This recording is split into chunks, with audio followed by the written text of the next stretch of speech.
Alright, we're going to calculate atomic mass.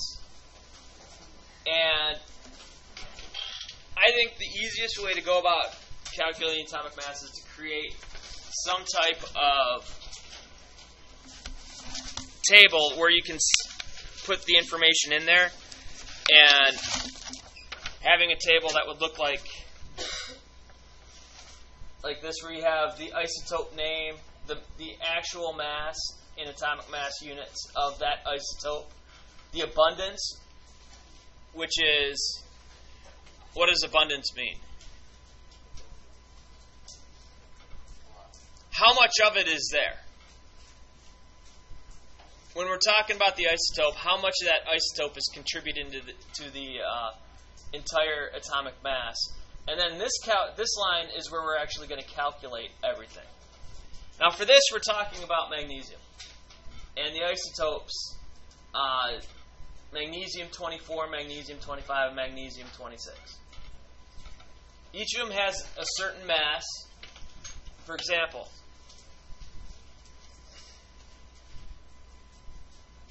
magnesium-24 has a mass of 23.895 atomic mass units. Now the percentage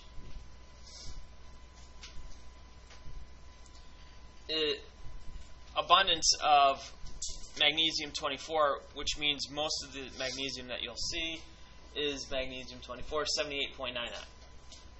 Now in order to figure out what the contributing mass is going to be, this is going to be equal to the mass multiplied by the percentage.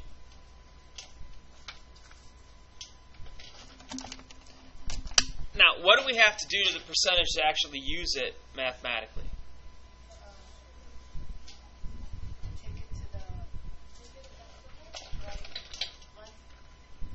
Yeah, well, we have to make it a decimal. You're right. So what would the number be that we'd actually multiply by? 0.7899. Absolutely. So we take that 23.985 and multiply it by 0.7899. And we'll just go to 3 decimal places here. I have 18. I know it's not the easiest to see, but it's 18.9458. So if I put down 18.94, it was 58, so what am I going to do with the 5? Round it up to 6. Then we're going to take the next one, 24.986. So 24.986, and multiply it by the percentage. So we want to multiply it by 10%, so what do we multiply by? Not 10. 0.100.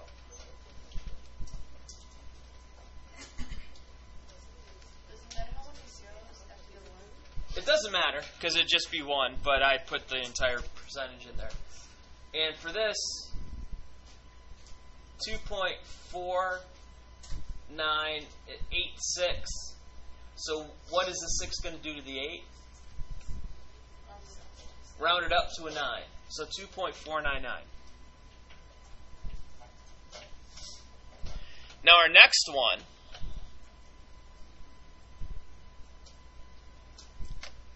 let me zoom this in so you can see the calculator a little bit more.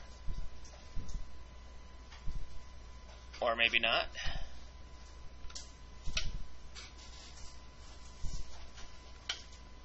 Alright, that looks a little bit better. Alright, I'm going to take the 25.983. And what am I going to multiply this by? If the percentage is 11.01%,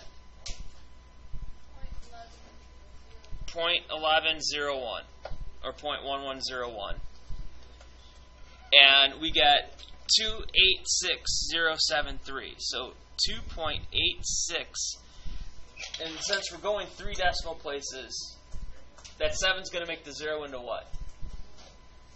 Into a 1. So now we have all 3 contributing masses to this. What am I going to do with all 3 of the masses? add them up. So over here I'll put sum. I'm going to add up this entire column. 18.946 plus 2.499 plus 2.861. And we get 24.306 AMUs, and this right here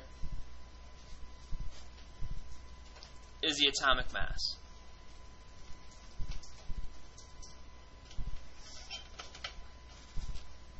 So it really comes down to, once you have everything filled out, just multiply one column by the other column, get our answer, add them up, and then we go from here.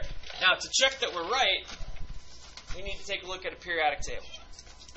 A periodic table that has the atomic mass units on there. And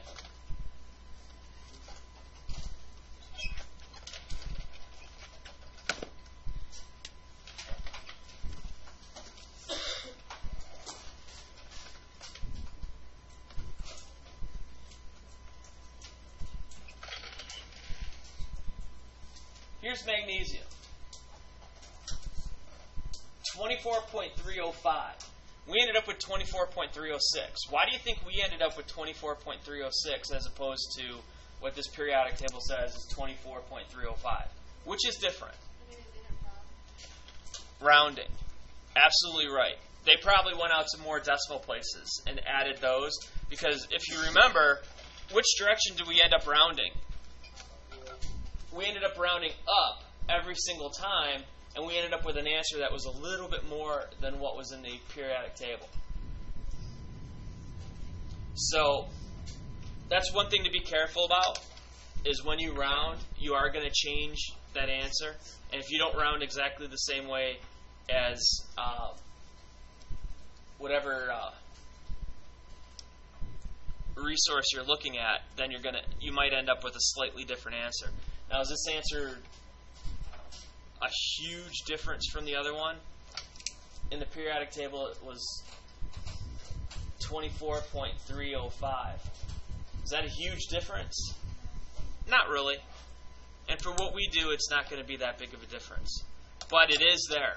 And we do get that big of a difference from. You can have that. And if we had put this into a computer, which pretty much would happen, you'd probably end up with the exact amount that's in the book. Because the atomic mass for magnesium is always the same. But the key is the process itself. Do we understand the process? Make sure that when you're multiplying, that you're not multiplying by 78.99, or else you're going to get something that's way off. Move those decimal places. Move them out front. Move them 2 places. Use a percentage key on your calculator. If you have a scientific calculator, you can type in 78.99, hit percent, and it'll change it to the decimal. So there are a lot of different ways to do that. But make sure that you're using the decimal equivalent of the percent and not the other one. Yes, sir. You're ruining my video, man. Yeah, it's working. Wait till we're done with the video. Wait till we're done with the video.